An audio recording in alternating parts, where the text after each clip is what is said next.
मखसूस नशिस्तों के केस में सुप्रीम कोर्ट का तफसीली फैसला तो अभी तक जारी नहीं हुआ है, लेकिन सुप्रीम कोर्ट के फैसले के खिलाफ हुकूमती रहनुमाओं की तनकीद और अमल दरामद रोकने के लिए इकदाम का सिलसिला जारी है।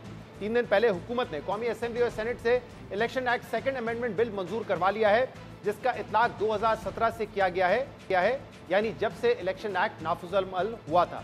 इस बिल के तहत मुकर्रर तारीख तक मखसूस नशिस्तों की फहरिस्त जमा ना करवाने वाली जमात मखसूस नशिस्तों की अहल नहीं होगी और आज़ाद अरकान असेंबली एक सियासी जमात से वाबस्तगी के ऐलान के बाद अपनी सियासी वाबस्तगी तब्दील नहीं कर सकेंगे। हुकूमत की इस कानून साजी को सुप्रीम कोर्ट के फैसले पर अमल दरामद रोकने की एक कोशिश करार दिया जा रहा है, लेकिन अहम बात यह कि आज सुप्रीम कोर्ट ने एक और केस में अदालती फैसले पर अमल दरामद से मुतल्लिक अहम हुक्मनामा जारी किया है। आज जस्टिस मंसूर अली शाह ने नेशनल बैंक केस में अदालती फैसले में यह करार दिया है कि इंफरादी शख्सियात या इदारों के पास अदालती फैसले पर अमल दरामद के अलावा कोई चारा नहीं है। जमहूरियत में कानून की हुक्मरानी एक असूल ही नहीं बल्कि हुक्मरानी की कानूनी हैसियत की बुनियाद भी है। सुप्रीम कोर्ट के फैसले महज एडवाइजरी नहीं होते।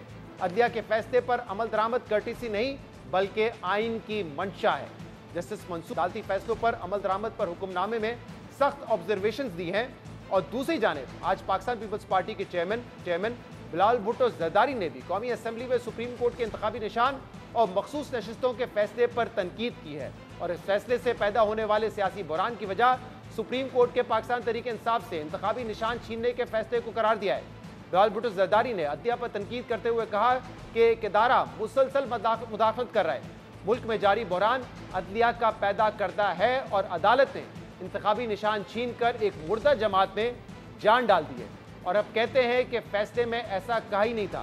बिलावल भुट्टो जरदारी ने यह भी कहा कि सुप्रीम कोर्ट ने ऐसा रिलीफ दिया है जो उनसे मांगा ही नहीं गया था।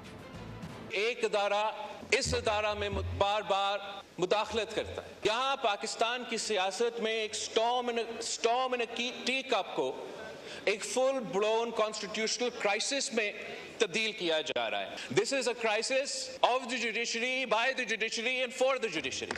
अदालत ने कहा था कि ये तो इन्होंने अब धांधली की जिसकी वजह से इनको ना निशान मिलेगा। इस फैसला ने एक मरा हुआ सियासी जमात इनको ऐन वक्त में ऐसे फायदा दिया कि पूरा जमात जो है वो मोबिलाइज हो गया। अब कहा जा रहा है जनाब स्पीकर, असल में हमने ये कहा ही नहीं। असल में ये है कि जो इन्होंने मांगा भी नहीं, आइन और कानून में गुंजाइश भी नहीं। हम ऐसी सियासी फैसला देते हैं जिससे इनको बस आप ऐसे दे दे ये सीटें जैसे ये टॉफी है। एक तरफ बिलावल भुट्टो जरदारी सियासी बहरान की जिम्मेदारी अदलिया पर आयद कर रहे हैं और जस्टिस काजी फाइज ईसा के 12 जनवरी के फैसले पर तनकीद कर रहे हैं, जबकि दूसरी जानिब अपोजिशन पाकिस्तान तहरीक इंसाफ की तमाम उम्मीदें इस वक्त सुप्रीम कोर्ट से ही वाबस्ता हैं और पाकिस्तान तहरीक इंसाफ ने इलेक्शन एक्ट सेकंड अमेंडमेंट की मंजूरी को भी सुप्रीम कोर्ट में चैलेंज कर दिया है और अब देखना होगा कि सुप्रीम कोर्ट इस मामले पर कब केस टेकअप करती है।